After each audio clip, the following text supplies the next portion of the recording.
ਜੇ ਉਹ ਉੱਥੇ ਉਹਨਾਂ ਦੇ ਸਾਹਮਣੇ ਅੱਖ ਚੁੱਕ ਕੇ ਗੱਲ ਕਰ ਸਕੇ ਤੜੀ ਨਾਲ ਤਾਂ ਪਿੱਛੇ ਦਿਸਦਾ ਕੁਛ।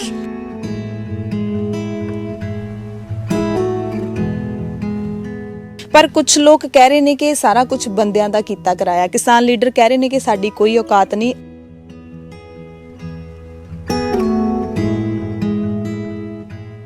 ਹੁਣ ਤੱਕ ਜੋ ਪ੍ਰਗਟ ਹੋ ਗਿਆ ਇਹ ਅਜੇ ਕੁਛ ਵੀ ਨਹੀਂ। ਇਹ ਕਿਸੇ ਹੋਣ ਵਾਲੇ ਵੱਡਾ ਕੁਛ ਹੋਣ ਵਾਲੇ ਦੀਆਂ ਨਿਸ਼ਾਨੀਆਂ ਪ੍ਰਗਟ ਹੋਈਆਂ।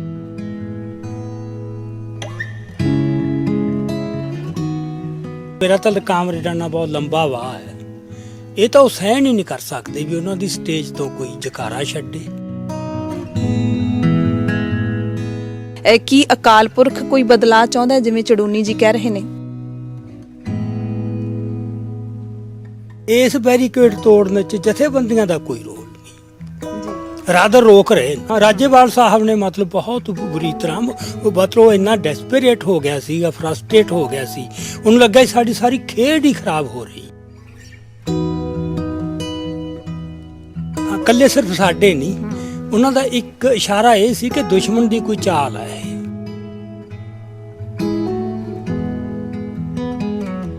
ਭਾਸ਼ਣ ਹੁੰਦੇ ਨੇ, ਤਕਰੀਰਾਂ ਹੁੰਦੀਆਂ, ਲੀਡਰਾਂ ਦੀ ਅਗਵਾਈ ਹੁੰਦੀ ਹੈ, ਉਹਨੂੰ ਨਹੀਂ ਤੁਸੀਂ ਮੰਨਦੇ ਕਿ ਉਹ ਉਹਨਾਂ ਦੀ ਅਗਵਾਈ ਦੇ ਕਾਰਨ ਚੱਲ ਰਿਹਾ? ਕੀ ਹੈ ਇਹ?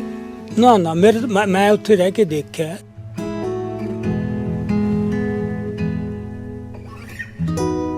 ਉਹਨਾਂ ਨੇ ਕਿੰਨੀਆਂ ਪਾਬੰਦੀਆਂ ਲਾਈਆਂ ਸੀ ਵੀ ਵਾਹਿਗੁਰੂ ਜੀ ਕਾ ਖਾਲਸਾ ਵਾਹਿਗੁਰੂ ਜੀ ਕੀ ਫਤਿਹ ਨਹੀਂ ਕਹਿਣਾ ਸਟੇਜ ਦੇ ਉੱਤੇ।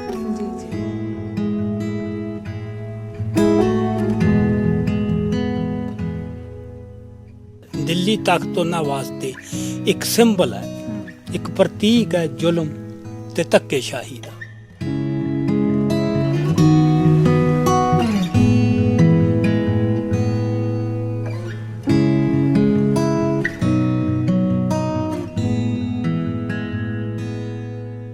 ਦ ਖਾਲਸ ਟੀਵੀ ਦੇਖ ਰਹੇ ਸਾਰੇ ਦਰਸ਼ਕਾਂ ਦਾ ਬਹੁਤ-ਬਹੁਤ ਸਵਾਗਤ ਹੈ। ਕਿਸਾਨੀ ਸੰਘਰਸ਼ ਦੀ ਗੱਲ ਕਰਾਂਗੇ। ਗੋਰਖ ਪਾਂਡੇ ਦੀ ਕਲਮ ਨੇ ਲਿਖਿਆ, ਉਹ ਡਰਦੇ ਨੇ, ਕਿਹੜੀ ਗੱਲੋਂ ਡਰਦੇ ਨੇ? ਇੰਨੀ ਧਨ ਦੌਲਤ, ਪੂਰਾ ਗੋਲਾ ਬਾਰੂਦ, ਪੁਲਿਸ ਫੌਜ ਹੋਣ ਦੇ ਬਾਵਜੂਦ ਕਿਉਂ ਡਰਦੇ ਨੇ? ਉਹ ਇਸ ਗੱਲ ਤੋਂ ਵੀ ਡਰਦੇ ਨੇ ਕਿ ਇੱਕ ਦਿਨ ਨਿਹੱਥੇ ਤੇ ਗਰੀਬ ਲੋਕ ਉਹਨਾਂ ਤੋਂ ਡਰਨਾ ਬੰਦ ਕਰ ਦੇਣਗੇ। ਕਿਸਾਨੀ ਸੰਘਰਸ਼ ਦੇ ਵਿੱਚ ਅੱਜ ਆਪਾਂ ਦੇਖ ਪਾ ਰਹੇ ਹਾਂ ਕਿ ਇਹੀ ਕੁਝ ਵਾਪਰ ਰਿਹਾ ਹੈ। ਚਾਰੇ ਪਾਸੇ ਜੋ ਤਸਵੀਰਾਂ ਦਿਖਦੀਆਂ ਨੇ ਉਹਨਾਂ ਨੂੰ ਦੇਖ ਕੇ ਜਿਵੇਂ ਅਸੀਂ ਪਿਛਲੇ ਦਿਨੀ ਕਿਸਾਨ ਲੀਡਰ ਨੇ ਹਰਿਆਣੇ ਤੋਂ ਇੱਕ ਵੱਡਾ ਚਿਹਰਾ ਉੱਭਰਿਆ ਗੁਰਨਾਮ ਸਿੰਘ ਚੜੂਨੀ ਦਾ, ਉਹਨਾਂ ਨੇ ਕਿਹਾ ਸੀ ਕਿ ਇਹ ਸੰਘਰਸ਼ ਆਮ ਸੰਘਰਸ਼ ਨਹੀਂ ਹੈ। ਇਸ ਤਰ੍ਹਾਂ ਲੱਗਦਾ ਜਿਵੇਂ ਅਕਾਲ ਪੁਰਖ ਕੋਈ ਵੱਡਾ ਬਦਲਾਅ ਚਾਹੁੰਦਾ ਹੈ। ਅੱਜ ਸਾਡੇ ਨਾਲ ਇਤਿਹਾਸਕਾਰ ਅਜਮੇਰ ਸਿੰਘ ਜੁੜੇ ਹੋਏ ਨੇ। ਬਹੁਤ-ਬਹੁਤ ਸਵਾਗਤ ਹੈ ਭਾਈ ਸਾਹਿਬ ਸਾਡੇ ਨਾਲ ਗੱਲਬਾਤ ਕਰਨ ਦੇ ਲਈ। ਖਾਲਸ ਟੀਵੀ ਦੇ ਸਾਰੇ ਦਰਸ਼ਕਾਂ ਨੂੰ ਮੇਰੇ ਵੱਲੋਂ ਬਹੁਤ ਪਿਆਰ ਤੇ ਸਤਿਕਾਰ ਸਹਿਤ ਵਾਹਿਗੁਰੂ ਜੀ ਕਾ ਖਾਲਸਾ ਵਾਹਿਗੁਰੂ ਜੀ ਕੀ ਫਤਿਹ। ਸੋ ਭਾਈ ਸਾਹਿਬ ਅੱਜ ਆਪਾਂ ਇਸੇ ਗੱਲ ਤੇ ਹੀ ਚਰਚਾ ਕਰਾਂਗੇ ਕਿ ਇਹ ਜਿਹੜਾ ਸਾਰਾ ਕੁਝ ਆਪਾਂ ਦੇਖ ਰਹੇ ਹਾਂ, ਸੰਘਰਸ਼ ਦਾ ਜਿਸ ਤਰੀਕੇ ਦਾ ਸੁਭਾਅ ਹੈਗਾ, ਤੇ ਦੇਖ ਕੇ ਸਮਝ ਨਹੀਂ ਪਾ ਰਹੇ ਕਿ ਹੋ ਕੀ ਰਿਹਾ। ਕੀ ਆਮ ਬੰਦਾ ਇਹ ਸਭ ਕੁਝ ਕਰਨ ਦੇ ਸਮਰੱਥ ਹੈ? ਗੁਰਨਾਮ ਸਿੰਘ ਚੜੂਨੀ ਨੇ ਵੀ ਕਿਹਾ ਸੀ ਕਿ ਸਾਨੂੰ ਕੋਈ 1000 ਕਰੋੜ ਰੁਪਇਆ ਵੀ ਦੇ ਦੇਵੇ ਤੇ ਕਹਿ ਦੇਵੇ ਕਿ ਸਾਰਾ ਸਿਸਟਮ ਤੁਸੀਂ ਸਿਰਜ ਦਿਓ, ਅਸੀਂ ਫਿਰ ਵੀ ਸਿਰਜ ਨਹੀਂ ਸਕਦੇ। ਪਰ ਕੁਝ ਲੋਕ ਕਹਿ ਰਹੇ ਨੇ ਕਿ ਸਾਰਾ ਕੁਝ ਬੰਦਿਆਂ ਦਾ ਕੀਤਾ ਕਰਾਇਆ। ਕਿਸਾਨ ਲੀਡਰ ਕਹਿ ਰਹੇ ਨੇ ਕਿ ਸਾਡੀ ਕੋਈ ਔਕਾਤ ਨਹੀਂ, ਅਸੀਂ ਇਹ ਸਭ ਖੜਾ ਕਰ ਸਕੀਏ। ਤੁਸੀਂ ਕੀ ਮੰਨਦੇ ਹੋ ਕਿ ਸਾਰਾ ਕੁਝ ਵਾਪਰ ਕੀ ਰਿਹਾ ਹੈ? ਕੀ ਅਕਾਲ ਪੁਰਖ ਕੋਈ ਬਦਲਾਅ ਚਾਹੁੰਦਾ ਜਿਵੇਂ ਚੜੂਨੀ ਜੀ ਕਹਿ ਰਹੇ ਨੇ? ਦੇਖੋ, ਇਹ ਸਾਰੇ ਵਰਤਾਰੇ ਨੂੰ ਸਮਝਣ ਵਾਸਤੇ ਨਾ ਆਪਾਂ ਇਹਨੂੰ ਇੱਕ ਕਰਮ ਅਨੁਸਾਰ ਦੇਖੀਏ, ਇੱਕ ਸੀਕੁਐਂਸ ਚ ਰੱਖ ਕੇ ਦੇਖੀਏ ਜੀ, ਜਿਹਦੇ ਚ ਫਿਰ ਆਪਾਂ ਨੂੰ ਇਹਨਾਂ ਸਵਾਲਾਂ ਦੇ ਸਾਰੇ ਜਵਾਬ ਆ ਜਾਣਗੇ ਕਿ ਬੰਦੇ ਦੇ ਯਤਨ ਦਾ ਇਹਦੇ ਵਿੱਚ ਕਿੱਡਾ ਕੁ ਹੱਥ ਹੈ। ਉਹਨੂੰ ਵੀ ਆਪਾਂ ਬਿਲਕੁਲ ਨਿਗੇਟ ਨਹੀਂ ਕਰ ਸਕਦੇ। ਬਿਲਕੁਲ। ਦੂਜੀ ਗੱਲ ਇਹ ਹੈ ਵੀ ਜਿਹਨੂੰ ਆਪਾਂ ਅਕਾਲ ਪੁਰਖ ਦੀ ਰਜਾ ਕਹਿੰਦੇ ਆ, ਉਹਦਾ ਕੀ ਹੱਥ ਹੈ ਜੀ, ਤੇ ਉਹਦੇ ਵਾਸਤੇ ਥੋੜਾ ਜਿਹਾ ਇਹਨੂੰ ਆਪਾਂ ਸੰਖੇਪ ਦੇ ਵਿੱਚ ਹੀ ਸਾਰਾ ਦੇਖਦੇ ਆ ਜੀ। ਇੱਕ ਤਾਂ ਇਹ ਹੈ, ਪਹਿਲਾ ਸਵਾਲ ਤਾਂ ਇਹ ਵੀ ਜਿਹੜੀ ਮਨੁੱਖੀ ਸਰਗਰਮੀ ਸਾਰੀ ਚੱਲਦੀ ਆ ਦੁਨਿਆਵੀ ਧਰਾਤਲ ਤੇ, ਹਾਂਜੀ, ਉਹਦੇ ਵਿੱਚ ਵਾਪਰਦਾ ਇਹ ਹੈ ਵੀ ਮਨੁੱਖ ਹਮੇਸ਼ਾ ਪਹਿਲਾਂ ਕੋਈ ਵਿਚਾਰ ਬਣਾਉਂਦਾ ਹੈ ਜੀ, ਕਲਪਨਾ ਕਰਦਾ ਹੈ ਕਿਸੇ ਚੀਜ਼ ਦੀ ਜੀ, ਫਿਰ ਉਹ ਉਸ ਕਲਪਨਾ ਨੂੰ ਅਮਲ ਦੇ ਵਿੱਚ ਸਾਕਾਰ ਕਰਨ ਦੇ ਯਤਨ ਕਰਦਾ ਹੈ ਜੀ। ਹੁਣ ਜਿਵੇਂ ਇਹ ਮੋਰਚੇ ਦੀ ਸ਼ੁਰੂਆਤ ਹੋਈ ਖੇਤੀ ਸੰਬੰਧੀ ਆਏ 3 ਬਿੱਲਾਂ ਤੋਂ, ਬਿਲਕੁਲ। ਸੋ ਉਹ ਬਿੱਲ ਆਏ, ਜਿਹੜੀਆਂ ਕਿਸਾਨ ਜਥੇਬੰਦੀਆਂ ਉਹਨਾਂ ਨੇ ਪਹਿਲ ਕਦਮੀ ਕੀਤੀ, ਇਸ਼ੂ ਚੁੱਕਿਆ, ਮਸਲਾ ਉਭਾਰਿਆ, ਲਾਮਬੰਦੀ ਕੀਤੀ, ਤੇ ਘੋਲ ਦੇ ਵੱਖ-ਵੱਖ ਰੂਪ ਅਡਾਪਟ ਕਰਦੇ ਤੁਰੇ ਗਏ। ਬਿਲਕੁਲ ਇਹ ਤਕਰੀਬਨ 3 ਕੁ ਮਹੀਨੇ ਦਾ ਇਹ ਸਿਲਸਿਲਾ ਉਹਨਾਂ ਨੇ ਪੰਜਾਬ 'ਚ ਅਲੱਗ-ਅਲੱਗ ਥਾਵਾਂ ਤੇ ਚਲਾਇਆ ਜੀ ਜੀ ਤੇ ਉਹਦੇ 'ਚ ਕਾਫੀ ਵੱਡੀ ਲਾਮਬੰਦੀ ਕਰਨ 'ਚ ਉਹ ਸਫਲ ਹੋ ਗਏ ਸੀਗੇ। ਬਿਲਕੁਲ ਜੀ ਸੋ ਇਹ 26 ਤਰੀਕ ਤੱਕ ਇਹੀ ਵਰਤਾਰਾ ਚੱਲਿਆ, ਜਿੱਥੇ ਕਹਿ ਸਕਦੇ ਆ ਕਿ ਮੁੱਖ ਤੌਰ ਤੇ ਜਿਹੜੀਆਂ ਕਿਸਾਨ ਜਥੇਬੰਦੀਆਂ ਹੈ, ਉਹਨਾਂ ਦੀ ਲੀਡਰਸ਼ਿਪ ਨੇ ਜੋ ਸੋਚਿਆ, ਜੋ ਬਿਉਂਤਿਆ, ਜੀ ਜੀ ਉਸ ਨੂੰ ਅਮਲ 'ਚ ਲਿਆਂਦਾ। ਪਰ ਉਸ ਦੌਰਾਨ ਵੀ ਕੁਝ ਗੱਲਾਂ ਉਦੋਂ ਬਾਰੀਆਂ ਵੀ ਵਾਪਰੀਆਂ, ਜੀ ਜਿਵੇਂ ਕਲਾਕਾਰਾਂ ਦਾ ਇਸ ਤਰ੍ਹਾਂ ਇੱਕਦਮ ਐਂਟਰ ਹੋ ਜਾਣਾ ਏਡੀ ਵੱਡੀ ਪੱਧਰ ਦੇ ਉੱਤੇ ਪੰਜਾਬ ਦੇ ਸੱਭਿਆਚਾਰਕ ਇਨਕਲਾਬ ਵੀ ਆਇਆ। ਹਾਂ, ਉਹ ਇਸੇ ਕਰਕੇ ਕਿ ਉਹ ਹੁਣ ਕਿਸੇ ਯੋਜਨਾ 'ਚੋਂ ਨਹੀਂ ਸੀ, ਉਹ ਕਿਸੇ ਵੀ ਕਿਸਾਨ ਜਥੇਬੰਦੀ ਦੀ ਕਿਸੇ ਵੀ ਯੋਜਨਾ 'ਚ ਨਹੀਂ ਸੀ ਜੀ। ਤੇ ਸ਼ਾਇਦ ਕਿਸੇ ਕਲਾਕਾਰ ਦੀ ਵੀ ਯੋਜਨਾ 'ਚ ਨਹੀਂ ਸੀ। ਜੀ ਜੀ ਸੋ ਉਹ ਕਿਉਂ ਹੋਇਆ, ਕਿਵੇਂ ਹੋਇਆ ਤੇ ਉਹਨੇ ਫਰਕ ਕਿੰਨਾ ਪਾਤਾ।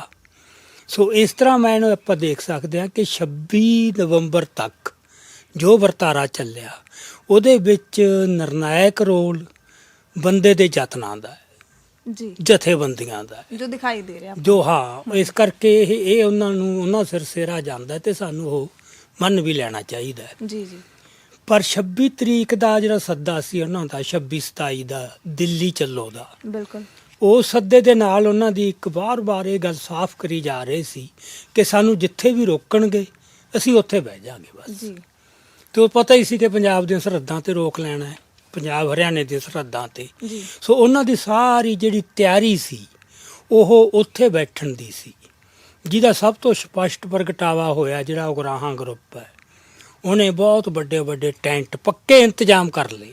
ਟਿਕਰੀ ਬਾਰਡਰ ਤੇ ਹਾਂ, ਸਾਰੇ ਸਾਊਂਡ ਸਾਰੇ। ਸਿਸਟਮ ਹਾਇਰ ਕਰ ਲਿਆ, ਜੀ। ਇਹ ਕਹਿ ਕੇ ਵੀ ਅਸੀਂ ਇੱਥੇ ਬੈਠਣਾ ਹੈ, ਹੋ ਸਕਦਾ ਮਹੀਨਾ ਬੈਠਣਾ ਪਵੇ। ਸੋ ਉਹਨਾਂ ਦੀ ਤਿਆਰੀ ਤਾਂ ਉੱਥੋਂ ਤੱਕ ਸੀ। ਜੀ ਪਰ ਉਹ ਉਸ ਦੌਰਾਨ ਕੀ ਹੋਇਆ ਕਿ 25 ਨਵੰਬਰ ਨੂੰ ਹਰਿਆਣੇ ਦੇ ਵਿੱਚ ਕੁਝ ਥਾਵਾਂ ਤੇ ਅੰਬਾਲਾ, ਪਿਪਲੀ ਤੇ ਹੋਰ ਉੱਥੇ ਉਹਨਾਂ ਲੋਕਾਂ ਨੇ ਜਿਹੜੇ ਉਹਨਾਂ ਨੂੰ ਰੋਕਣ ਦਾ ਯਤਨ ਕੀਤਾ, ਬੈਰੀਕੇਡ ਲਾਏ, ਹਾਂਜੀ ਉਹ ਬੈਰੀਕੇਡ ਤੋੜਦੇ। ਬਿਲਕੁਲ ਤੇ ਉਸ ਬੈਰੀਕੇਡ ਤੋੜਨ ਦੌਰਾਨ ਇੱਕ ਇਮੇਜ ਬੜਾ ਪਪੂਲਰ ਹੋਇਆ ਸੀ ਉਹ ਮੁੰਡੇ ਨਵਦੀਪ ਸਿੰਘ ਦਾ, ਹਾਂਜੀ ਜਦੋਂ ਉਹ ਪਾਣੀ ਦੀਆਂ ਵਿਛਾੜਾਂ ਬੰਦ ਕਰਦਾ ਹੈ, ਫਿਰ ਛਾਲ ਮਾਰ ਕੇ ਆਪਦੀ ਟਰਾਲੀ 'ਚ ਉਤਰਦਾ। ਜੀ ਬਿਲਕੁਲ ਭਾਈ ਸਾਹਿਬ, ਇੱਥੇ ਮੈਂ ਜ਼ਰੂਰ ਤੁਹਾਡੇ ਤੋਂ ਪੁੱਛਾਂਗੀ ਕਿ ਉਹ ਵਰਤਾਰਾ ਕਿਵੇਂ ਵਾਪਰਿਆ ਇੰਨੀ ਪੁਲਿਸ ਫੋਰਸ ਹੋਣ ਦੇ ਬਾਵਜੂਦ, ਮਤਲਬ ਇੰਨੀਆਂ ਰੋਕਾਂ ਦੇ ਬਾਵਜੂਦ ਉਹ ਸਾਰਾ ਜੋਸ਼ ਤੇ ਫਿਰ ਉਹਨੂੰ ਪ੍ਰੈਕਟੀਕਲ ਰੂਪ ਚ ਕਰਕੇ ਦਿਖਾਉਣਾ। ਇਹ ਵੀ ਆਪਾਂ ਇਹਦਾ ਜਵਾਬ ਦਿੰਨੇ ਆ ਕਿਉਂਕਿ ਹਰਿਆਣੇ 'ਚ ਇਹ ਅਨਐਕਸਪੈਕਟਡ ਸੀ। ਜੀ ਜੀ ਪੰਜਾਬ 'ਚ ਤਾਂ ਚਲੋ ਐਕਸਪੈਕਟਡ ਸੀ, ਹਰਿਆਣੇ 'ਚ ਨਹੀਂ ਸੀ ਇਹ। ਬਿਲਕੁਲ ਸੋ ਉੱਥੋਂ ਹੁਣ ਆਪਾਂ ਅੱਗੇ ਮਤਲਬ ਇਹ ਕਰਦੇ ਆਂ ਵੀ ਬੈਰੀਕੇਡ 25 ਨੂੰ ਉੱਥੇ ਟੁੱਟੇ, 26 ਨੂੰ ਸ਼ੰਭੂ ਵਾਲਾ ਸਭ ਤੋਂ ਪਹਿਲਾਂ ਟੁੱਟਿਆ ਤੇ ਫਿਰ ਸਾਰੇ ਬੈਰੀਕੇਡ ਟੁੱਟਣੇ ਸ਼ੁਰੂ ਹੋ ਗਏ। ਜੀ ਜੀ ਇਸ ਬੈਰੀਕੇਡ ਤੋੜਨ 'ਚ ਜਥੇਬੰਦੀਆਂ ਦਾ ਕੋਈ ਰੋਲ ਨਹੀਂ, ਜੀ ਰਾਦਰ ਰੋਕ ਰਹੇ ਨੇ। ਬਿਲਕੁਲ ਕੁਝ ਵੀਡੀਓ ਆਪਾਂ ਵੀ ਦੇਖੀਆਂ ਨੇ ਜਿਹਦੇ ਵਿੱਚ ਰੋਕਿਆ ਜਾ ਰਿਹਾ। ਹਾਂ, ਰਾਜੇਵਾਲ ਸਾਹਿਬ ਨੇ ਮਤਲਬ ਬਹੁਤ ਬੁਰੀ ਤਰ੍ਹਾਂ ਉਹ ਇੰਨਾ ਡੈਸਪਰੇਟ ਹੋ ਗਿਆ ਸੀਗਾ, ਫਰਸਟ੍ਰੇਟ ਹੋ ਗਿਆ ਸੀ, ਉਹਨੂੰ ਲੱਗਾ ਸਾਡੀ ਸਾਰੀ ਖੇਡ ਹੀ ਖਰਾਬ ਹੋ ਰਹੀ ਹੈ। ਸੋ ਜਿਹੜੇ ਵਰਤਾਰੇ ਦਾ ਬੰਦੇ ਨੂੰ ਸਮਝ ਨਾ ਆਵੇ ਜਦੋਂ ਉਹ ਵਾਪਰਦਾ ਤਾਂ ਉਹ ਇੱਕ ਵਾਰ ਘਬਰਾਉਂਦਾ ਹੈ। ਖਨੌਰੀ ਬਾਰਡਰ ਤੇ ਵੀ ਅਸੀਂ ਖੁਦ ਉਗਰਾਹਾਂ ਸਾਹਿਬ ਦਾ, ਜੋਗਿੰਦਰ ਸਿੰਘ ਉਗਰਾਹਾਂ ਦਾ ਇੰਟਰਵਿਊ ਲਿਆ ਸੀ। ਉਹਨਾਂ ਨੇ ਵੀ ਕਿਹਾ ਸੀ ਕਿ ਜਿਨ੍ਹਾਂ ਨੇ ਬੈਰੀਕੇਡਿੰਗ ਤੋੜੀ ਹੈ ਉਹ ਸਾਡੇ ਬੰਦੇ ਨਹੀਂ ਹੈਗੇ। ਹਾਂ, ਇਕੱਲੇ ਸਿਰਫ ਸਾਡੇ ਨਹੀਂ, ਉਹਨਾਂ ਦਾ ਇੱਕ ਇਸ਼ਾਰਾ ਇਹ ਸੀ ਕਿ ਦੁਸ਼ਮਣ ਦੀ ਕੋਈ ਚਾਲ ਹੈ ਇਹ। ਸੋ ਜਿਹੜੀ ਗੱਲ ਦਾ ਸਾਨੂੰ ਪਤਾ ਨਾ ਹੋਵੇ ਉਹਦਾ ਡਰ ਬਹੁਤ ਹੁੰਦਾ ਹੈ। ਜੀ ਜੀ ਤੇ ਉਹ ਫਿਰ ਇਹ ਵੀ ਕਿਹਨੇ ਕਰਵਾਤਾ, ਕਿਉਂ ਕਰਵਾਤਾ, ਉਹਦੇ ਪਿੱਛੇ ਮਨੋਰਥ ਕੀ ਨੇ। ਸੋ ਇਸ ਤਰ੍ਹਾਂ ਦੀ ਗੱਲ ਚਲੋ ਚੱਲੀ। ਚਲੋ ਕੁਛ ਵੀ ਆ, ਚਲੋ 26 ਨੂੰ ਫਿਰ ਇੱਕ ਬੈਰੀਕੇਡ ਨਹੀਂ, ਬੈਰੀਕੇਡ ਟੁੱਟਦੇ ਚਲੇ ਗਏ, ਹੁਣ ਤੱਕ ਟੁੱਟ ਰਹੇ ਨੇ। ਖਾਸ ਕਰਕੇ ਜਿਹੜਾ ਉਹਨਾਂ ਨੇ ਉੱਥੇ ਬਣਾਇਆ ਹੋਇਆ ਸੀਗਾ ਆਪਣੇ ਮੂਰਥਲ ਵਾਲਾ, ਹਾਂਜੀ ਜਿੱਥੇ ਬਹੁਤ ਡੂੰਗੀ ਖਾਈ ਪੁੱਟੀ ਸੀ ਤੇ ਕਿੰਨਾ ਕੁਛ ਰੱਖਿਆ ਸੀਗਾ, ਉਹ ਤਾਂ ਐਂ ਲੱਗਦਾ ਸੀ ਵੀ ਸ਼ਾਇਦ ਇਹ ਨਹੀਂ ਟੁੱਟਣਾ। ਸੋ ਜੋ ਨਾਮੁਮਕਿਨ ਲੱਗਦਾ ਸੀ ਉਹ ਮੁਮਕਿਨ ਹੋ ਹੀ ਤੁਰਿਆ ਗਿਆ। ਜੀ ਫਿਰ ਦਿੱਲੀ ਪਹੁੰਚ ਗਏ। ਹੁਣ ਦਿੱਲੀ ਜਿਹੜਾ ਸੀਗਾ ਜਥੇਬੰਦੀਆਂ ਦਾ ਤਾਂ ਜਦੋਂ ਇਹ ਸੀ ਵੀ ਚਲੋ ਉਹਨਾਂ ਦੀ ਮਰਜ਼ੀ ਦੇ ਉਲਟ ਪਹੁੰਚ ਗਏ, ਤਾਂ ਜਥੇਬੰਦੀਆਂ ਦਾ ਇਹ ਸੀ ਕਿ ਜਾ ਕੇ ਬਰਾਰੀ ਮੈਦਾਨ ਦੇ ਵਿੱਚ ਬੈਠੋ, ਜੀ ਜਿਹੜਾ ਉਹ ਨਿਰੰਕਾਰੀ ਗਰਾਊਂਡ ਹੈ। ਨਿਰੰਕਾਰੀ ਗਰਾਊਂਡ, ਹਾਂ, ਤੇ ਸਰਕਾਰ ਵੀ ਇਹ ਚਾਹੁੰਦੀ ਸੀ ਤੇ ਕੁਝ ਲੋਕ ਗਲਤੀ ਨਾਲ ਉੱਥੇ ਬੈਠੇ ਵੀ ਨੇ, 800 ਲੋਕ ਨਾ ਚਲੇ ਗਏ। ਮਤਲਬ ਪਰ ਯੂਨੀਅਨ ਦਾ ਪ੍ਰੋਗਰਾਮ ਇਹੀ ਸੀ ਕਿ ਅਸੀਂ ਉੱਥੇ ਬੈਠਣਾ ਹੈ। ਜੀ ਹੁਣ ਯੂਨੀਅਨ ਦਾ ਪ੍ਰੋਗਰਾਮ ਇਹ ਹੈ ਕਿ ਬਰਾਰੀ 'ਚ ਬੈਠਣਾ ਹੈ, ਲੋਕ ਸਿੰਘੂ ਤੇ ਬੈਠ ਗਏ। ਔਰ ਲੋਕਾਂ ਨੇ ਟੀਵੀ ਦੇ ਉੱਤੇ ਅਨਾਉਂਸ ਵੀ ਕੀਤਾ ਖੁਦ, ਜਦੋਂ ਆਪਾਂ ਇੰਟਰਵਿਊਜ਼ ਦੇਖੇ ਉਹ ਕਹਿੰਦੇ ਸੀ ਇੱਥੇ ਹੀ ਬੈਠਾਂਗੇ ਚਾਹੇ ਜਥੇਬੰਦੀਆਂ ਕੁਝ ਵੀ ਕਹਿਣ। ਸੋ ਇਹ ਕਿਵੇਂ ਵਾਪਰ ਗਿਆ ਵੀ ਜਥੇਬੰਦੀਆਂ ਤੋਂ ਐਡੀ ਗੱਲ ਵੀਰ ਕੇ ਹੋ ਗਈ? ਇਹ ਕਿਹਨੇ ਫੈਸਲਾ ਕੀਤਾ, ਕੀ ਸੋਚ ਕੇ ਕੀਤਾ? ਕਿਉਂਕਿ ਜਥੇਬੰਦੀਆਂ ਨੂੰ ਸਮਝ ਨਹੀਂ ਸੀ ਆਉਂਦੀ, ਉਹ ਇਹਦੇ ਪਿੱਛੇ ਵੀ ਮਤਲਬ ਕੋਈ ਮੋਟਿਵ, ਕੋਈ ਸ਼ਰਾਰਤ, ਕੋਈ ਗੜਬੜ ਦੀ ਮਤਲਬ ਉਹ ਮੰਨਦੇ ਰਹੇ ਇਸ ਤਰ੍ਹਾਂ, ਕਿਉਂਕਿ ਪਤਾ ਨਹੀਂ ਨਾ ਵੀ ਗੱਲ ਕੀ ਹੋ ਰਹੀ ਹੈ ਇਹ। ਤੇ ਇਸ ਕਰਕੇ ਚਲੋ ਉੱਥੇ ਬਹਿ ਗਏ। ਉਦੋਂ ਬਾਅਦ ਜਿਸ ਕਿਸਮ ਦੀ ਇੱਕ ਤਾਂ ਪਾਰਟਿਸਿਪੇਸ਼ਨ ਪੱਖੋਂ ਕਹਿ ਲਓ ਹਾਂਜੀ ਵੀ ਜਿੰਨੀ ਇਹਦੇ 'ਚ ਸ਼ਮੂਲੀਅਤ ਹੋ ਗਈ ਵਰਗਾਂ ਦੀ, ਉਹਦੀ ਤਾਂ ਕਿਸੇ ਨੇ ਵੀ ਕਲਪਨਾ ਨਹੀਂ ਸੀ ਕੀਤੀ। ਬਿਲਕੁਲ ਨਹੀਂ, ਇਕੱਲੇ ਕਿਸਾਨ ਨਹੀਂ ਵੀ ਪਤਾ ਹੀ ਨਹੀਂ, ਕੋਈ ਵਰਗ ਰਿਹਾ ਹੀ ਨਹੀਂ। ਜਿਹੜੇ ਵਰਗਾਂ ਬਾਰੇ ਕੋਈ ਵੀ ਉਮੀਦ ਨਹੀਂ ਸੀ ਵੀ ਉਹ ਵੀ ਆਉਣਗੇ, ਉਹ ਵਰਗ ਵੀ ਆ ਗਏ। ਤੇ ਫਿਰ ਇਹ ਹੈ ਵੀ ਉਹਦਾ ਘੇਰਾ ਇੰਨਾ ਫੈਲੀ ਤੁਰਿਆ ਗਿਆ, ਉਹ ਪੰਜਾਬ ਹਰਿਆਣੇ ਤੱਕ ਪਹਿਲਾਂ ਲੱਗਦਾ ਸੀ, ਤੇ ਹੁਣ ਉਹ ਆਂਧਰਾ, ਮਹਾਰਾਸ਼ਟਰਾ ਤੱਕ ਤੇ ਤਾਮਿਲਨਾਡੂ ਤੱਕ ਤਕਰੀਬਨ ਉਹ ਦੂਰ ਦੂਰ ਤੱਕ ਉਹਦਾ ਲੈ ਲਿਆ। ਸੋ ਇਹ ਤਾਂ ਹੈਗਾ ਸ਼ਮੂਲੀਅਤ ਦਾ ਪੱਖ, ਜਿਹੜਾ ਉਹਨਾਂ ਸ਼ਾਇਦ ਅਹਿਮ ਨਾ ਲੱਗੇ ਜੀ। ਇਦੋਂ ਵੱਧ ਜਿਹੜੀ ਗੱਲ ਹੈ ਉੱਥੇ ਜੋ ਮਾਹੌਲ ਬਣਿਆ, ਜੋ ਬੰਦਿਆਂ 'ਚ ਬਦਲਾਅ ਦੇਖੇ ਗਏ, ਤੇ ਜਿਸ ਕਿਸਮ ਦਾ ਉਹਨਾਂ ਦਾ ਉੱਥੇ ਮਤਲਬ ਬਿਹੇਵੀਅਰ ਸਾਹਮਣੇ ਆਇਆ, ਇਹ ਕਦੇ ਵੀ ਕਿਸੇ ਨੇ ਕਲਪਨਾ ਨਹੀਂ ਸੀ ਕੀਤੀ। ਕਿਉਂਕਿ ਪੰਜਾਬ ਬਾਰੇ ਆਮ ਧਾਰਨਾ ਸੀ ਕਿ ਇਹ ਬਹੁਤ ਛੇਤੀ, ਇਹਨਾਂ 'ਚ ਬੜਾ ਠਰਮਾ ਹੈ ਨਹੀਂ, ਛੇਤੀ ਭੜਕਾਹਟ ਚਾਹੁੰਦੇ ਨੇ, ਤੇ ਇਹ ਤਾਂ ਬਸ ਇੱਥੇ ਹੱਥੋਂ ਪਾਈ ਹੋਏ ਲੈ, ਕੁਛ ਨਾ ਕੁਛ ਅੱਜ ਵੀ ਵਾਪਰਿਆ, ਕੱਲ ਨੂੰ ਵੀ ਵਾਪਰਿਆ।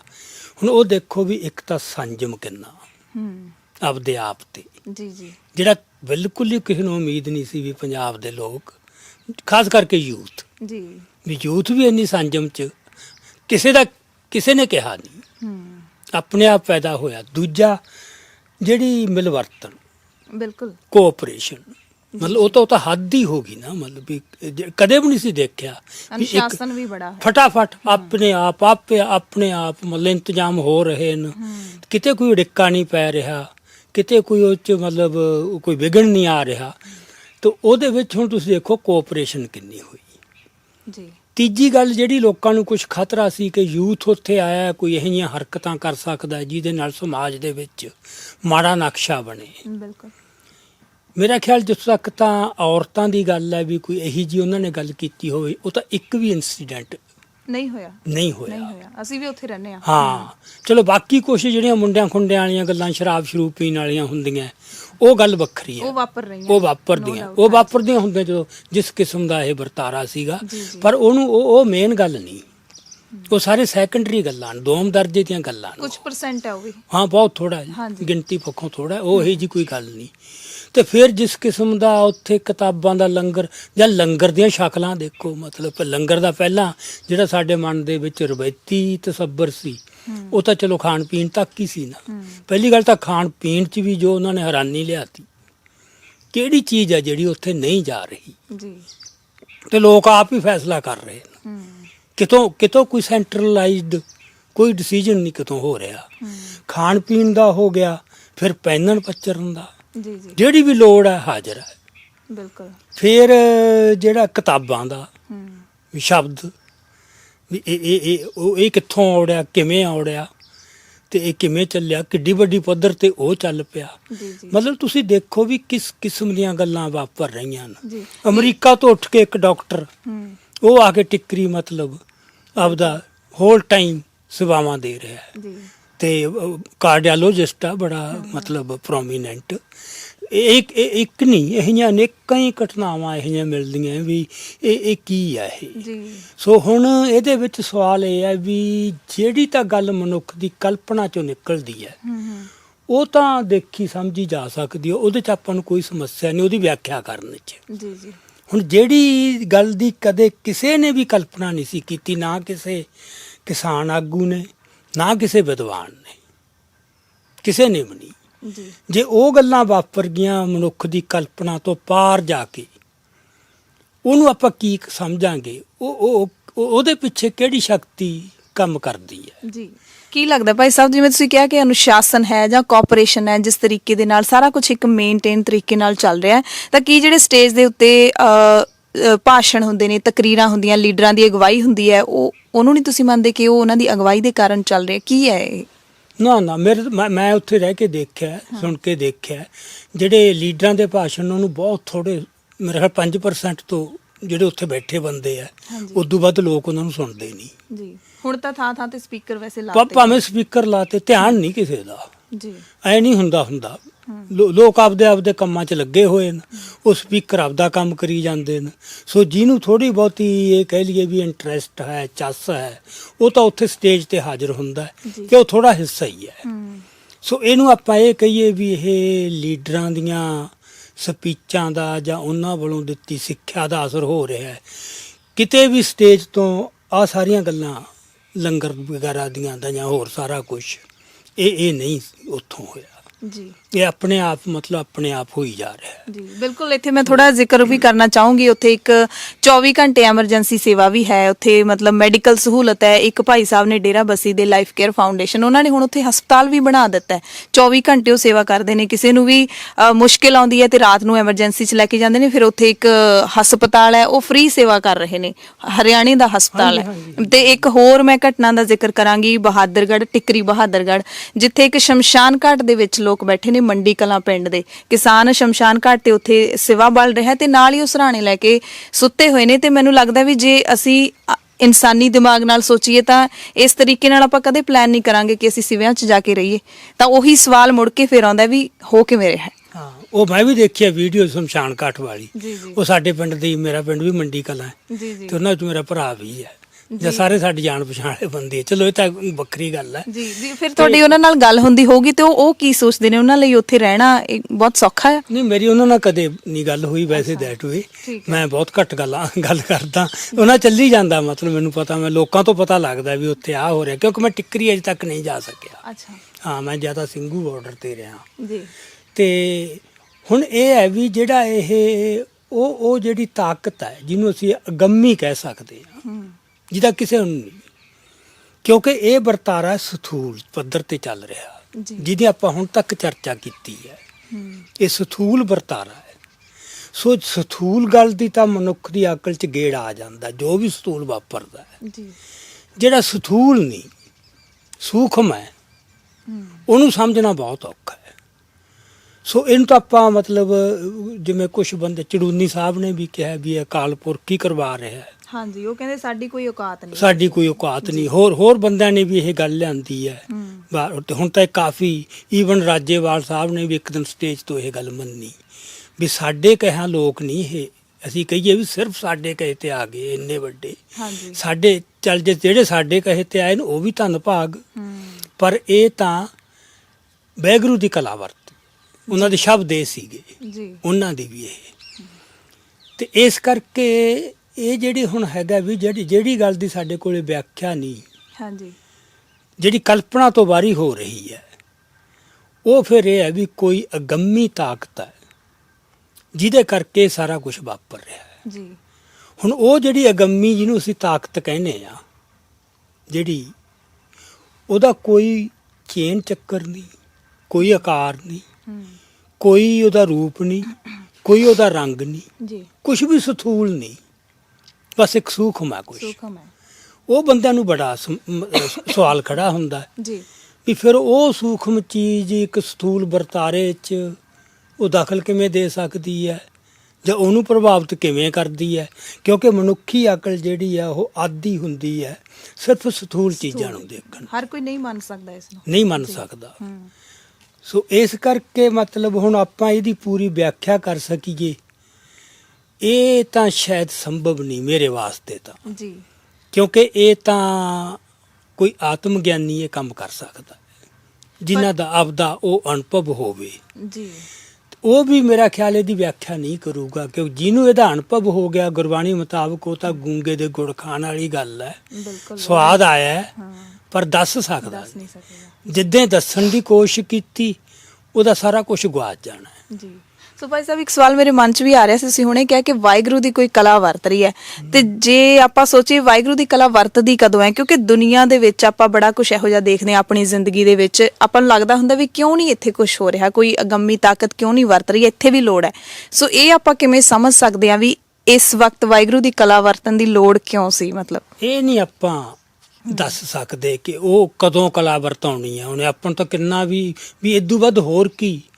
ਜਦੋਂ ਗੁਰੂ ਨਾਨਕ ਸਾਹਿਬ ਨੇ ਕਹਤਾ ਸੀ ਤੈਂ ਕੀ ਦਰਦ ਨਾ ਆਇਆ ਜੀ ਹੈ, ਤੇ ਉਹ ਆਪਾਂ ਨੂੰ ਤਾਂ ਜੋ ਕੁਝ ਵੀ ਗਲਤ ਲੱਗਦਾ ਮਨ ਤੇ ਬੜਾ ਹੁੰਦਾ ਵੀ ਜੇ ਵਾਹਿਗੁਰੂ ਹੈ ਫਿਰ ਉਹ ਇਹਨੂੰ ਕਦੋਂ ਰੋਕੂ ਬਿਲਕੁਲ, ਜਾਂ ਕਿਉਂ ਨਹੀਂ ਰੋਕ ਬੜੀ ਰਿਹਾ। ਵਾਰੀ ਏਦਾਂ ਹੁੰਦਾ ਇਹ ਤਾਂ ਬੜਾ ਏਜ ਓਲਡ ਤਾਂ ਜਦੋਂ ਜਰਮਨੀ ਦੇ ਵਿੱਚ ਜਿਹਨੂੰ ਹੌਲੋਕਾਸਟ ਕਹਿੰਦੇ ਆਪਾਂ, ਜਿਹੜੀ ਨਸਲਕੁਸ਼ੀ ਹੋਈ ਯਹੂਦੀ ਭਾਈਚਾਰੇ ਦੀ, ਹਾਂਜੀ ਉਹਦੇ ਵਿੱਚੋਂ ਵੀ ਜਿਹੜੇ ਵਿਦਵਾਨਾਂ ਨੇ ਕਿਤਾਬਾਂ ਲਿਖੀਆਂ ਉਹ ਕਹਿੰਦੇ ਵੀ ਕੁਝ ਲੋਕਾਂ ਦਾ ਇਸ ਘਟਨਾ ਤੋਂ ਬਾਅਦ ਇੱਕ ਤਾਂ ਸਾਇੰਸ ਤੋਂ ਵਿਸ਼ਵਾਸ ਉੱਡ ਗਿਆ ਅੱਛਾ ਤੇ ਇੱਕ ਰੱਬ ਤੋਂ ਵੀ ਉੱਡ ਗਿਆ ਤੇ ਕਾਨੂੰਨ ਤੋਂ ਵੀ। ਇਹ ਤਿੰਨ ਚੀਜ਼ਾਂ ਹੀ ਹੁੰਦੀਆਂ, ਜਾਂ ਬੰਦੇ ਨੂੰ ਕਾਨੂੰਨ ਬਚਾ ਸਕਦਾ ਜਾਂ ਰੱਬ। ਜੀ ਜੀ ਉਹ ਕਹਿੰਦੇ ਇੱਥੇ ਰੱਬ ਵੀ ਫੇਲ ਹੋ ਗਿਆ ਤੇ ਕਾਨੂੰਨ ਵੀ ਫੇਲ ਹੋ ਗਿਆ, ਤੇ ਜਿਹਦੇ ਕਰਕੇ ਉਹਨਾਂ ਨੂੰ ਇਹ ਲੱਗਦਾ ਫਿਰ ਰੱਬ ਕਦੋਂ ਇੰਟਰਵੀਨ ਕਰੂ। ਹਾਂਜੀ ਹਾਂ, ਇਹ ਅਸੀਂ ਨਹੀਂ, ਇਹ ਤਾਂ ਸਾਨੂੰ ਲੱਗਦਾ ਵੀ ਹੁਣ ਤਾਂ ਇਦੂ ਗਾਂ ਹੋਰ ਕੀ, ਇਦੂ ਗਾਂ ਹੋਰ ਕੀ। ਬਿਲਕੁਲ, ਤੇ ਇਹ ਵਾਹਿਗੁਰੂ ਨੇ ਦੇਖਣਾ ਕਦੋਂ ਉਹ ਹੋਣਾ ਹੈ। ਜੀ ਹੁਣ ਇਹਦੇ ਵਿੱਚ ਜਿਹੜਾ ਆਪਣਾ ਮੈਨੂੰ ਘੁੰਡੀ ਆ ਜਿੱਥੇ ਸਮਝਣ ਵਾਲੀ, ਹਾਂਜੀ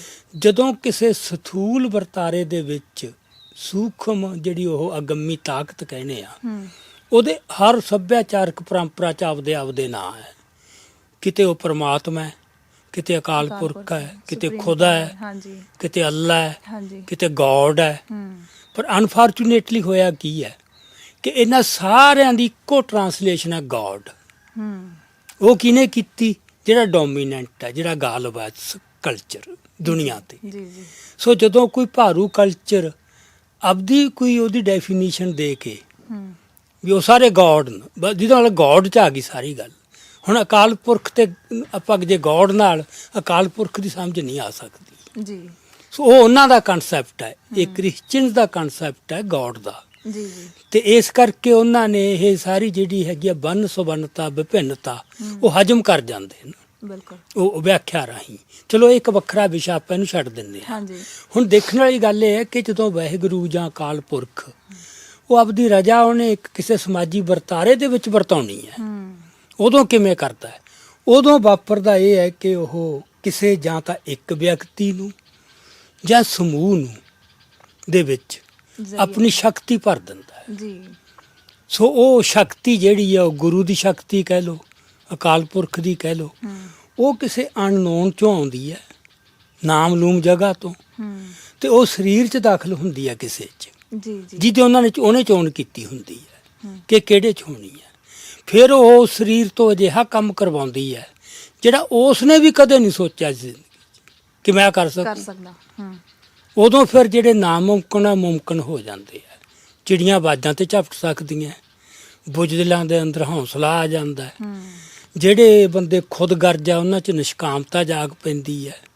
ਮਤਲਬ ਇਹ ਚੀਜ਼ਾਂ ਦੇ ਸੁਭਾਅ ਬਦਲ ਜਾਂਦੇ ਆ। ਜੀ ਟਰਾਂਸਫਰਮੇਸ਼ਨ ਹੋ ਜਾਂਦੀ ਹੈ। ਬਿਲਕੁਲ ਭਾਈ ਸਾਹਿਬ, ਸੋ ਇੱਥੇ ਤਾਂ ਸਮੱਸਿਆ ਹੈਗੀ ਹੈ। ਜਿਹੜੇ ਲੋਕ ਨਹੀਂ ਮੰਨਦੇ ਉਹਨਾਂ ਨੂੰ ਲੱਗਦਾ ਵੀ ਜੇ ਅਕਾਲ ਪੁਰਖ ਸਾਰਾ ਕੁਝ ਕਰਦਾ, ਉਹਦੀ ਜੋਤ ਕਰਦੀ ਹੈ, ਤਾਂ ਫਿਰ ਸਾਨੂੰ ਉੱਥੇ ਜਾ ਕੇ ਬਹਿਣ ਦੀ ਕੀ ਲੋੜ ਹੈ? ਫਿਰ ਮਨੁੱਖੀ ਸਰੀਰਾਂ ਦੀ ਕੀ ਲੋੜ ਹੈ? ਉਹਦਾ ਸ਼ਾਇਦ ਤੁਸੀਂ ਹੁਣੇ ਜਵਾਬ ਦੇ ਦਿੱਤਾ ਹੈਗਾ। ਤੇ ਇਹੀ ਗੱਲ ਕਰਦਾ ਮਨੁੱਖ ਰਾਹੀਂ ਹੈ, ਹਾਂਜੀ ਕਰਦਾ ਮਿਹਰ ਦੇ ਜ਼ਰੀਏ ਹੈ। ਉਹ ਮਿਹਰ ਕੀਤੇ ਹੋਣੀ ਹੈ ਇਹ ਫੈਸਲਾ ਗੁਰੂ ਨੇ ਕਰਨਾ ਹੈ। ਪਰ ਇੱਕ ਸ਼ਰਤ ਹੈ, ਉਹ ਮਨ ਨਿਰਮਲ ਹੋਵੇ। ਮੈਲੇ ਮਨ ਤੇ ਮਿਹਰ ਹੋ ਨਹੀਂ ਸਕਦੀ। ਜੀ ਜੀ ਸੋ ਇਸ ਕਰਕੇ ਜਿਹੜਾ ਤੁਸੀਂ ਹਰਿਆਣੇ 'ਚ ਕਿਹਾ ਸੀ 25 'ਚ ਅਚਾਨਕ ਉਹ ਟੁੱਟੇ, ਉਹਨਾਂ ਨੇ ਵੀ ਕਿਸੇ ਨੇ ਕੋਈ ਫੈਸਲਾ ਨਹੀਂ ਕੀਤਾ। ਨਵਦੀਪ ਸਿੰਘ ਨਾਲ ਮੇਰੀ ਗੱਲਬਾਤ ਹੋਈ ਹੈ। ਉਹ ਕਹਿੰਦਾ ਵੀ ਤੂੰ ਕਿਵੇਂ ਕਰ ਲਿਆ ਇਹ? ਕਹਿੰਦਾ ਮੈਨੂੰ ਤਾਂ ਕੋਈ ਪਤਾ ਹੀ ਨਹੀਂ, ਬਸ ਹੋ ਗਿਆ ਮੌਕੇ ਤੇ ਲੱਗਿਆ ਵੀ ਆ ਕਰੀਏ ਬਸ। ਪਰ ਉਹਦੇ ਉਸ ਇਮੇਜ ਨੇ ਮਤਲਬ ਜਿੰਨਾ ਬੰਦਿਆਂ ਨੂੰ ਉਤਸ਼ਾਹ ਤੇ ਜੋਸ਼ ਦਿੱਤਾ, ਐਂ ਵਾਪਰਦਾ ਬਸ। ਬਿਲਕੁਲ, ਸੋ ਕਿਸੇ ਵਿਅਕਤੀ ਤੋਂ ਇਹੋ ਜਿਹਾ ਕੰਮ ਕਰਵਾ ਲਿਆ, ਹਾਂਜੀ, ਉਹ ਫਿਰ ਇੱਕ ਸੰਕੇਤ ਬਣ ਜਾਂਦਾ ਹੈ। ਉਹ ਫਿਰ ਲੋਕਾਂ ਦੇ ਵਿੱਚ ਉਹ ਗੱਲ ਉਹ ਚੱਲ ਪੈਂਦੀ ਹੈ। ਜੀ ਜੀ ਸੋ ਇਸ ਕਰਕੇ ਜਿਹੜੇ 26 ਦੇ ਸਾਰੇ ਨਾਕੇ ਟੁੱਟੇ, ਜਿਵੇਂ ਟੁੱਟਦੇ ਗਏ ਉਹ ਲੱਗਦਾ ਸੀ ਟੁੱਟ ਸਕਦੇ ਨਹੀਂ। ਗੌਰਮੈਂਟ ਨੇ ਆਪਦੇ ਵੱਲੋਂ ਪੱਕੇ ਇੰਤਜ਼ਾਮ ਕੀਤੇ ਸੀ ਵੀ ਕਿਸੇ ਵੀ ਸੂਰਤ ਇੱਥੋਂ ਦੀ ਲੰਘ ਨਹੀਂ ਸਕਣਗੇ। ਤੋ ਉਹ ਸਭ ਕੁਝ ਉਹਨਾਂ ਦਾ ਉਹ ਚਲੋ ਫੇਲ ਹੋ ਗਿਆ ਜੀ। ਸੋ ਇਹਦੇ ਵਿੱਚ ਬਸ ਆਪਣੀ ਜਿਹੜੀ ਗੱਲ ਹੈ ਇੰਪੋਰਟੈਂਟ ਉਹ ਇਹੀ ਹੈ ਕਿ ਵਾਹਿਗੁਰੂ ਨੇ ਜਾਂ ਅਕਾਲ ਪੁਰਖ ਨੇ ਆਪਦੀ ਮਿਹਰ ਦੇ ਜ਼ਰੀਏ ਉਹ ਕਲਾ ਵਰਤਾਉਣੀ ਹੈ, ਮਿਹਰ ਹੁੰਦੀ ਹੈ ਜਾਂ ਵਿਅਕਤੀ ਤੇ ਇੱਕ ਤੇ। ਇਹ ਵੀ ਇਤਿਹਾਸ 'ਚ ਬਹੁਤ ਵਾਰ ਵਾਪਰਦਾ ਹੈ ਕਿ ਕਿਸੇ ਇੱਕ ਵਿਅਕਤੀ ਰਾਹੀਂ ਉਹ ਪ੍ਰਗਟ ਹੁੰਦੀ ਹੈ। ਉਹਦੀ ਜਿਹੜੀ ਸਾਡੇ ਤਾਜ਼ਾ ਇਤਿਹਾਸ 'ਚ ਮਿਸਾਲ ਸੰਤ ਜਰਨੈਲ ਸਿੰਘ ਭਿੰਡਰਾਂਵਾਲੇ ਹੈ। ਪਰ ਸੰਤ ਜਰਨੈਲ ਸਿੰਘ ਭਿੰਡਰਾਂਵਾਲੇ ਦਾ ਮਾਮਲਾ ਥੋੜਾ ਜਿਹਾ ਵੱਖਰਾ ਸੀ। ਉਹ ਕੋਈ ਅਚਾਨਕ ਪ੍ਰਗਟ ਨਹੀਂ ਸੀ ਹੋਏ, ਉਹ ਲੰਮੇ ਚਿਰ ਤੋਂ ਉਹਨਾਂ ਤੇ ਪਹਿਲਾਂ ਹੀ ਮਿਹਰ ਸੀ। ਮਤਲਬ ਉਹ ਅਚਾਨਕ ਨਹੀਂ ਹੋਇਆ ਵੀ ਉਹ ਕੱਲ ਬਿਲਕੁਲ ਸਧਾਰਨ ਸੀ ਤੇ ਅੱਜ ਉਹ ਕੁਛ ਹੋ ਗਏ। ਉਹਨਾਂ ਦੀ ਇੱਕ ਲੰਮੀ ਕਮਾਈ ਸੀ, ਮਤਲਬ ਤਾਂ ਹੱਕਦਾਰ ਹੀ ਸੀਗੇ ਮਿਹਰ ਦੇ। ਤੇ ਉਹਨਾਂ ਦੀ ਉਸ ਮਿਹਰ ਨੇ ਜੋ ਕੀਤਾ ਉਹ ਵੀ ਆਪਾਂ ਨੂੰ ਪਤਾ ਉਹਨਾਂ ਨੇ ਕੀ ਕੀਤਾ। ਇੱਥੇ ਜੋ ਗੱਲ ਵਾਪਰੀ ਹੈ, ਇੱਥੇ ਵਿਅਕਤੀ ਨਹੀਂ, ਇੱਥੇ ਉਹ ਮਿਹਰ ਸੰਗਤ ਰੂਪ ਦੇ ਵਿੱਚ ਹੋ ਗਈ ਜੀ। ਤੇ ਉਹ ਬੰਦਿਆਂ ਨੇ ਉਹ ਕੰਮ ਕੀਤੇ ਜਿਨ੍ਹਾਂ ਤੋਂ ਕਦੇ ਕਿਸੇ ਨੇ ਕਦੇ ਵੀ ਉਮੀਦ ਨਹੀਂ ਸੀ ਵੀ ਇਹ ਜਿਹੇ ਕੰਮ ਇਹ ਕਰ ਸਕਣਗੇ ਜੀ। ਸੋ ਭਾਈ ਸਾਹਿਬ, ਜਿਸ ਤਰ੍ਹਾਂ ਦੇ ਹਾਲਾਤ ਇਹ ਬਣੇ ਹੋਏ ਨੇ, ਹੁਣ ਜਿਹੜਾ ਇੱਕ ਡੈਡਲੌਕ ਹੈ ਜਿਹੜਾ ਉਹ ਟੁੱਟ ਨਹੀਂ ਰਿਹਾ ਹੈਗਾ। ਸਰਕਾਰ ਹੈ ਉਹ ਵੀ ਅੜੀ ਹੋਈ ਹੈ, ਕਿਸਾਨ ਲੀਡਰ ਨੇ ਉਹ ਵੀ ਜਾ ਕੇ ਉੱਥੇ, ਜਿਵੇਂ ਤੁਸੀਂ ਕਹਿੰਦੇ ਹੋ ਕਿ ਮਿਹਰ ਹੁੰਦੀ ਹੈ, ਕਿਸਾਨ ਲੀਡਰ ਨਾਲ ਵੀ ਅਸੀਂ ਗੱਲਬਾਤ ਕਰਦੇ ਹਾਂ ਤਾਂ ਕਈ ਵਾਰੀ ਪੁੱਛੀ ਦਾ ਇੱਕ ਪਰਸਨਲੀ ਤੌਰ ਤੇ ਕੈਮਰੇ ਮੂਹਰੇ ਨਹੀਂ ਕਿ ਉਹ ਸਰਕਾਰ ਦੇ ਮੰਤਰੀ ਜਿਹਦੇ ਮੂਹਰੇ ਆਮ ਬੰਦਾ ਸੋਸ਼ਲ ਮੀਡੀਆ ਤੇ ਵੀ ਨਹੀਂ ਲਿਖ ਸਕਦਾ ਕੁਛ, ਉਹਨੂੰ ਜੇਲ੍ਹ 'ਚ ਡੱਕ ਦਿੱਤਾ ਜਾਂਦਾ, ਤੁਸੀਂ ਉਹਨਾਂ ਦੇ ਸਾਹਮਣੇ ਬਹਿ ਕੇ ਏਦਾਂ ਚੈਲੰਜ ਕਰਕੇ ਆ ਜਾਂਦੇ ਹੋ ਤੇ ਕਿਵੇਂ ਕਰਦੇ ਹੋ? ਕਹਿੰਦੇ ਬਸ ਹੋ ਰਿਹਾ। ਉਹ ਵੀ ਇਹੀ ਜਵਾਬ ਦਿੰਦੇ ਨੇ ਕਿ ਬਸ ਹੋ ਰਿਹਾ ਜੀ। ਦੇਖਿਆ ਮੈਂ ਤਾਂ ਲੰਮੇ ਚਿਰ ਤੋਂ ਦੇਖਿਆ ਨਾ ਸਿਲਸਿਲਾ। ਸਰਕਾਰ ਨਾਲ ਜਦੋਂ ਕੋਈ ਗੱਲ ਕਰਨ ਜਾਂਦਾ ਨਾ, ਉਹਨਾਂ ਦੇ ਭਵਨ 'ਚ ਉਹਨਾਂ ਦਾ ਜੋ ਸਾਰਾ ਉੱਥੇ ਜਲਾਅ ਹੁੰਦਾ ਤਾਕਤ ਦਾ, ਉਹਦੇ 'ਚ ਬੰਦਾ ਚੇਪ 'ਚ ਆਉਂਦਾ ਹੈ ਤੇ ਉਹ ਤੋਂ ਝਿਪਕੀ ਉਹ ਗੱਲ ਕਰਦਾ ਹੈ। ਸੋ ਇਸ ਕਰਕੇ ਅੱਧਾ ਤਾਂ ਉਹ ਪਹਿਲਾਂ ਹੀ ਹਾਰ ਜਾਂਦਾ ਜਦੋਂ ਅੰਦਰ ਕਦਮ ਧਰਦਾ ਹੈ। ਇਹ ਉਹ ਜਾਣਬੁੱਝ ਕੇ ਕਰਦੇ ਨੇ ਜੀ ਜੀ। ਤੇ ਇੱਥੇ ਜੋ ਕੁਛ ਇਹ ਵਾਪਰਿਆ ਇਹਦੇ ਵਿੱਚ ਵੀ ਥੋੜ੍ਹੀਆਂ ਜਿਹੀਆਂ ਪ੍ਰੋਬਲਮ ਪਹਿਲਾਂ ਤਾਂ ਆਈਆਂ ਲੀਡਰਸ਼ਿਪ ਦੀਆਂ ਜੀ ਜੀ, ਜਿੱਥੇ ਉਹਨਾਂ ਨੇ ਕੁਛ ਦਬਾਅ ਕਬੂਲਿਆ। ਪਰ ਇੱਕ ਗੱਲ ਬੜੀ ਵਾਪਰੀ ਆ ਕਮਾਲ ਦੀ ਕਿ ਲੀਡਰਸ਼ਿਪ ਥੋੜਾ ਜਿਹਾ ਥਿੜਕਦੀ ਸੀ ਤੇ ਬਹੁਤ ਹੀ ਫੁਰਤੀ ਨਾਲ ਸੰਭਲਦੀ ਸੀ। ਬਿਲਕੁਲ, ਕਿਤੇ ਵੀ ਕੋਈ ਵੱਡਾ ਨੁਕਸਾਨ ਨਹੀਂ ਕਰ ਸਕਿਆ ਆਪਦੇ ਕਿਸੇ ਗਲਤ ਪੈਂਤੜੇ ਕਰਕੇ। ਹਾਂਜੀ। ਸੋ ਉਹਨਾਂ ਦੇ ਵਿੱਚ ਡਾਵਾਂਡੋਲਤਾ ਆਈ, ਥਿੜਕਣ ਆਈ, ਪਰ ਉਹਦੀ ਫਿਰ ਡਟ ਕੇ ਖੜ ਜਾਂਦੇ। ਸੋ ਇਹ ਵੀ ਹੁਣ ਕੋਈ ਉਹਨਾਂ ਤੇ ਜਾ ਕੇ ਇਹ ਨਹੀਂ ਸੀ ਵੀ ਗੱਲ 'ਚ ਅੰਗੂਠਾ ਦੇ ਰਿਹਾ ਹੈ। ਇੱਕ ਮਾਹੌਲ ਹੈ, ਬਿਲਕੁਲ ਉਸ ਮਾਹੌਲ ਦਾ ਦਬਾਅ ਬਣੀ ਜਾਂਦਾ। ਉਹ ਮਾਹੌਲ ਉਹਨਾਂ ਨੂੰ ਉਤਸ਼ਾਹ ਵੀ ਦਿੰਦਾ ਹੈ, ਉਹਨਾਂ 'ਚ ਹੌਸਲਾ ਵੀ ਭਰਦਾ ਹੈ। ਸੋ ਜੇ ਉਹ ਉੱਥੇ ਉਹਨਾਂ ਦੇ ਸਾਹਮਣੇ ਅੱਖ ਚੁੱਕ ਕੇ ਗੱਲ ਕਰ ਸਕੇ ਤੜੀ ਨਾਲ, ਤਾਂ ਪਿੱਛੇ ਦਿਸਦਾ ਕੁਛ ਕਿ ਸਾਡੇ ਪਿੱਛੇ ਖੜੇ ਆ। ਤੇ ਉਹ ਇਕੱਲੇ ਲੋਕ ਨਹੀਂ ਖੜੇ, ਉਹ ਚੜੂਨੀ ਦੇ ਸ਼ਬਦਾਂ 'ਚ ਉਹ ਅਕਾਲ ਪੁਰਖੀ, ਉਹ ਵਾਹਿਗੁਰੂ ਖੜਾ ਹੈ ਪਿੱਛੇ। ਜੇ ਇਹ ਭਰੋਸਾ ਨਾ ਹੁੰਦਾ ਤਾਂ ਉਹ ਇਸ ਤਰ੍ਹਾਂ ਨਹੀਂ ਸੀ ਕਰ ਸਕਦੇ। ਇਹਨੂੰ ਭਾਵੇਂ ਕੋਈ ਮੰਨਣ ਨਾ ਮੰਨਣ, ਖਾਸ ਕਰਕੇ ਜਿਹੜੇ ਕਾਮਰੇਡ ਹੈ ਉਹ ਇਸ ਗੱਲ ਨੂੰ ਕਦੇ ਵੀ ਨਹੀਂ ਮੰਨਣਗੇ। ਪਰ ਕਾਮਰੇਡਾਂ ਨੂੰ ਅਸੀਂ ਦੇਖਿਆ ਜ਼ਿੰਦਗੀ ਦੇ ਵਿੱਚ, ਜੋ ਕੁਛ ਹੁਣ ਉਹਨਾਂ ਤੋਂ ਉਹ ਹੋ ਰਿਹਾ ਹੈ, ਇਹ ਉਹਨਾਂ ਤੋਂ ਪਹਿਲਾਂ ਕਦੇ ਹੋਇਆ ਨਹੀਂ ਸੀਗਾ। ਸੋ ਭਾਈ ਸਾਹਿਬ, ਇਹ ਵੀ ਸਵਾਲ ਉੱਠਦਾ ਕਿ ਜਿਸ ਤਰੀਕੇ ਦਾ ਇਹ ਸੰਘਰਸ਼ ਹੈਗਾ ਤੇ ਇਹਦੇ ਵਿੱਚੋਂ ਵੀ ਬੜਾ ਕੁਝ, ਜਿਵੇਂ ਤੁਸੀਂ ਹੁਣੇ ਕਾਮਰੇਡਾਂ ਦੀ ਗੱਲ ਕੀਤੀ ਹੈ, ਤੇ ਬਹੁਤਿਆਂ ਦੇ ਮਨ ਵੀ ਇਸ ਸੰਘਰਸ਼ ਦੇ ਵਿੱਚੋਂ ਬਦਲ ਸਕਦੇ ਨੇ। ਪਰਮਾਤਮਾ ਦੀ ਮਿਹਰ ਤੁਸੀਂ ਕਹਿੰਦੇ ਹੋ ਕਿ ਵਰਤ ਰਹੀ ਹੈ, ਉਹਦੀ ਕਲਾ ਵਰਤ ਰਹੀ ਹੈ, ਉਹ ਮਿਹਰ ਉੱਥੇ ਵੀ ਉਹਨਾਂ ਮਨਾਂ ਦੇ ਵਿੱਚ ਵੀ ਵਰਤ ਸਕਦੀ ਹੈ ਇਸ ਸੰਘਰਸ਼ ਦੇ ਵਿੱਚ। ਬਿਲਕੁਲ ਵਰਤੂ, ਸਾਰਿਆਂ ਤੇ ਨਹੀਂ, ਸਾਰਿਆਂ ਤੇ ਕਦੇ ਵੀ ਨਹੀਂ ਹੁੰਦੀ ਜੀ ਜੀ, ਹੈਨਾ।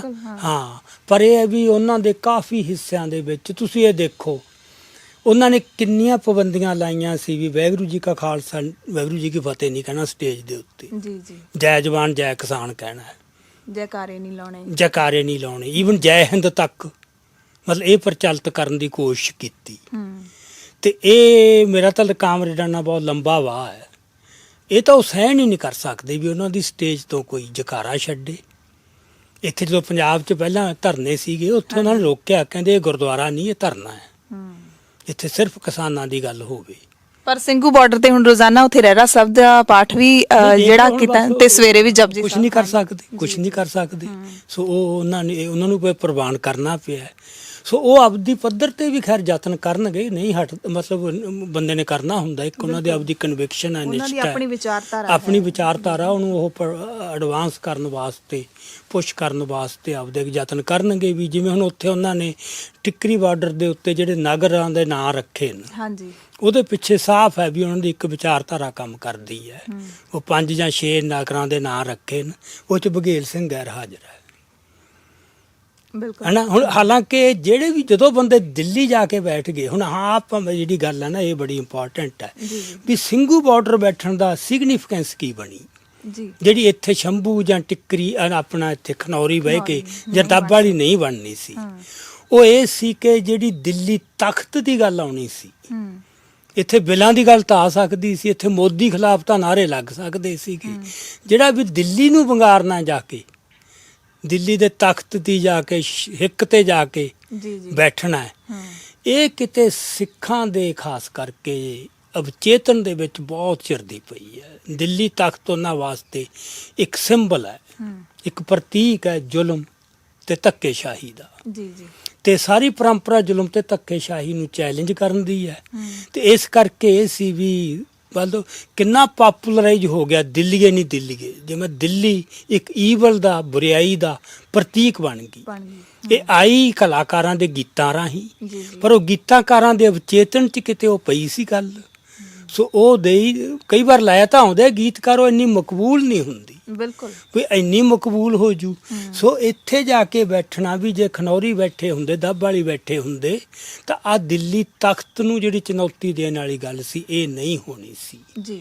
ਸੋ ਮੇਰੀ ਤਾਂ ਦੇਖੋ ਧਾਰਨਾ ਇਹ ਹੈ, ਰਾਦਰ ਕਨਵਿਕਸ਼ਨ ਹੈ, ਕਿ ਜਦੋਂ ਅਸੀਂ ਇਹਨੂੰ ਡਿਵਾਈਨ ਇੰਟਰਵੈਂਸ਼ਨ ਦੀ ਗੱਲ ਕਰਦੇ ਹਾਂ ਜੀ ਜੀ, ਤਾਂ ਉਹ ਜਿਹੜੀ ਡਿਵਾਈਨ ਪਾਵਰ ਹੈ, ਉਹਦਾ ਏਜੰਡਾ ਬਹੁਤਾ ਇੰਨਾ ਛੋਟਾ ਤੇ ਸੀਮਤ ਨਹੀਂ ਹੋ ਸਕਦਾ ਵੀ ਉਹ ਬਿੱਲਾਂ ਤੱਕ ਸੀਮਤ ਹੋਵੇ ਜੀ। ਕਿਉਂਕਿ ਉਹ ਤਾਂ ਹੈ ਵੀ ਦੁਨੀਆ ਦੇ ਵਿੱਚ ਮਨੁੱਖ ਜਿਸ ਕੰਮ ਵਾਸਤੇ ਸਿਰਜਿਆ ਸੀ, ਜਦੋਂ ਉਸ ਰਾਹ ਤੋਂ ਇੰਨਾ ਭਟਕ ਗਿਆ, ਬਹੁਤ ਜ਼ਿਆਦਾ, ਇਕੱਲੇ ਇੱਥੇ ਨਹੀਂ, ਟੋਟਲੀ ਦੁਨੀਆ ਪੱਧਰ ਦੇ ਉੱਤੇ ਜੀ ਜੀ, ਉਹ ਆਪਾਂ ਪਹਿਲਾਂ ਸਾਰੀਆਂ ਗੱਲਾਂ ਆ ਚੁੱਕੀਆਂ, ਮਤਲਬ ਸਾਰਾ ਕੁਝ ਪਦਾਰਥਵਾਦ ਦੇ ਵਿੱਚੋਂ, ਜਾਂ ਸਾਰਾ ਕੁਝ ਵੀ ਜਿੱਥੇ ਤੁਸੀਂ ਆਪਦਾ ਪਾਣੀ, ਮਿੱਟੀ ਤੇ ਹਵਾ ਇਹੀ ਵਿਗਾੜ ਲਈ, ਜਿਹੜੀ ਜਿਉਣ ਵਾਸਤੇ 3 ਬੇਸਿਕ ਚੀਜ਼ਾਂ ਨੇ। ਜੀ ਜੀ ਜੀ, ਕਾਹਦੇ ਚੋਂ? ਗਰੀਡ ਚੋਂ। ਸੋ ਉਹਨੂੰ ਫਿਰ ਕਿਤੇ ਨਾ ਕਿਤੇ ਤਾਂ ਜਾ ਕੇ ਨੱਥ ਪਾਉਣ ਦੀ ਜ਼ਰੂਰਤ ਸੀ। ਮੈਂ ਤਾਂ ਹੈਰਾਨ ਹੋਇਆ, ਇੱਕ ਹਿੰਦੂ ਸਾਧੂ ਪਿੱਛੇ ਜੇ ਆਇਆ, ਪਤਾ ਨਹੀਂ ਕੀ ਉਹ ਹਰਸ਼ਨੰਦ ਹੈ ਕਿ ਕੀ, ਉਹ ਮੋਦੀ ਦੇ ਖਿਲਾਫ ਬਹੁਤ ਬੋਲਦਾ ਹੈ, ਬੜਾ ਪੜ੍ਹਿਆ ਲਿਖਿਆ ਹੈ, ਸਵਾਮੀ ਹੈ, ਭਗਵੇਂ ਕੱਪੜੇ ਪਾਏ ਹੋਏ ਨੇ। ਹਾਂ, ਉਹ ਕਹਿ ਰਿਹਾ, ਕਹਿੰਦਾ ਇਹ ਲੜਾਈ ਸਾਡੀ ਨਹੀਂ, ਇਹ ਸ੍ਰਿਸ਼ਟੀ ਦੀ ਲੜਾਈ ਹੈ, ਉਹ ਲੜ ਰਹੀ ਹੈ ਇੱਥੇ ਆ ਕੇ। ਜੀ ਜੀ, ਉਹ ਆਪਦੇ ਢੰਗ ਨਾਲ ਮਤਲਬ ਇਸ ਨੂੰ ਕਹਿ ਰਿਹਾ, ਕਿਉਂਕਿ ਇਹ ਤਾਂ ਹੈ ਵੀ ਜਿਸ ਕਿਸਮ ਦਾ ਗੰਦ ਪੈ ਗਿਆ, ਆਪਾਂ ਗੰਦ ਸ਼ਬਦ ਹੀ ਵਰਤ ਸਕਦੇ ਹਾਂ ਧਰਤੀ ਦੇ ਉੱਤੇ। ਹੁਣ ਇਹਨੂੰ ਸਾਫ਼ ਕਰਨ ਵਾਸਤੇ ਮਨੁੱਖੀ ਅਕਲ ਤੇ ਮਨੁੱਖੀ ਯਤਨ, ਨਰੋਲ, ਉਹ ਕਾਫੀ ਨਹੀਂ। ਸੋ ਜਿਸ ਤਰ੍ਹਾਂ ਦੀ ਤੁਸੀਂ ਹੁਣ ਇਹ ਗੱਲ ਕੀਤੀ ਹੈ, ਜਿਸ ਤਰੀਕੇ ਦਾ ਗੰਦ ਪੈ ਗਿਆ, ਜਾਂ ਫਿਰ ਇਹ ਸ੍ਰਿਸ਼ਟੀ ਦੀ ਲੜਾਈ ਹੈ, ਤਾਂ ਫਿਰ ਇਹ 3 ਖੇਤੀ ਕਾਨੂੰਨਾਂ ਦੀ ਲੜਾਈ, ਇਹ ਤਾਂ ਤੁਸੀਂ ਸਮਝਦੇ ਹੋ ਕਿ ਇਹਦੀ ਜਿੱਤ ਤਾਂ ਯਕੀਨੀ ਹੈ, ਸਰਕਾਰ ਝੁਕੇਗੀ? ਜਿਸ ਤਰੀਕੇ ਦਾ ਹੁਣ ਡੈਡਲੌਕ ਬਣਿਆ ਹੋਇਆ, ਉੱਥੇ ਵੀ ਮਿਹਰ ਵਰਤੂਗੀ? ਦੇਖੋ, ਇਹ ਜਿਹੜੀ ਗੱਲ ਹੈ, ਜਿੱਤ ਹਾਰ ਨੂੰ ਇੰਨੇ ਇੱਕ ਸੀਮਤ ਜੀ ਦਾਇਰੇ 'ਚ ਰੱਖ ਕੇ ਦੇਖਣਾ ਵੀ ਜੇ ਬਿੱਲ ਵਾਪਸ ਹੋ ਗਏ ਫਿਰ ਜਿੱਤ ਹੋਗੀ, ਜੇ ਬਿੱਲ ਵਾਪਸ ਨਾ ਹੋਏ ਫਿਰ ਹਾਰ ਹੋਗੀ, ਇਹ ਇੰਨਾ ਸਿੰਪਲ ਨਹੀਂ ਜੀ। ਹਾਰ ਦੇ ਵਿੱਚ ਵੀ ਕਈ ਵਾਰ ਜਿੱਤ ਹੁੰਦੀ ਹੈ, ਕਈ ਵਾਰ ਜਿੱਤ 'ਚ ਵੀ ਹਾਰ ਹੁੰਦੀ ਹੈ। ਤੋ ਜਿਹੜੇ ਬੰਦੇ ਸਿਰਫ ਇਹਨੂੰ ਬਿੱਲਾਂ ਦੀ ਲੜਾਈ ਬਣਾ ਰਹੇ ਨੇ, ਮੈਂ ਕਹਿੰਦਾ ਉਹ ਬਿੱਲ ਵਾਪਸ ਵੀ ਕਰਵਾ ਜਾਣ, ਉਹ ਹਾਰ ਹੋਊ। ਅੱਛਾ, ਉਹਦਾ ਕੁਝ ਵੀ ਨਹੀਂ ਫਰਕ ਪੈਣਾ, ਮਾਮੂਲੀ ਜੀ ਰਾਹਤ ਐਵੇਂ ਮਾਮੂਲੀ ਜੀ ਵੀ ਨਹੀਂ ਹੋਣੀ ਉਹ ਤਾਂ।